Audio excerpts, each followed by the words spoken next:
with us. We move on now. Japanese Prime Minister Shigeru Ishiba has vowed to defend Japan's national interest amid stalled trade talks with the United States and renewed tariff threats from President Donald Trump. Speaking in a public debate with opposition leaders on Wednesday, Ishiba emphasized Japan's status as the largest investor in the United States, highlighting that Japanese companies generate more American jobs than any other foreign nation. Let's listen in to what the Japanese Prime Minister had to say.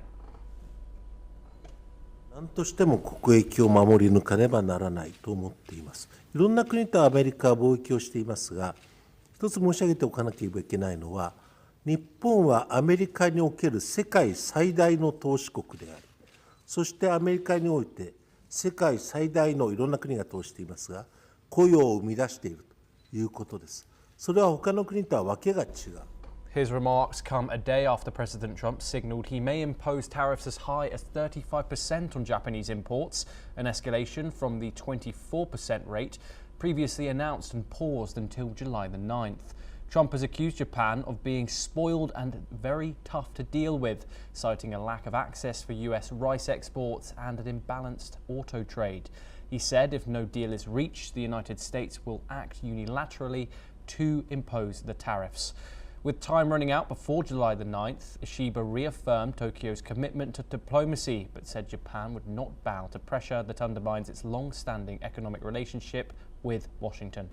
We're once again joined by John Rossomando, who's the president of the Viking Research Associates located in Washington, D.C. Thank you very much, John, for joining us once again. How much leverage does Japan really have here in these trade talks? How does one get leverage in trade talks with Donald Trump? It's only the United Kingdom that has so far secured one of these deals, and this deadline is really creeping up on all these countries that want to make a deal with Donald Trump. What are your thoughts? Well, my thoughts are that President Trump has had a thing against Japan going back to the 1980s. Back in the 1980s, he had the same sort of rhetoric about how Japan was dumping steel, cars, and other goods on the American markets, and Americans couldn't sell their goods in Japan. So this is just something that's been ongoing. I think that the Japanese could have some difficulties with Trump on this, because this is not something new for him.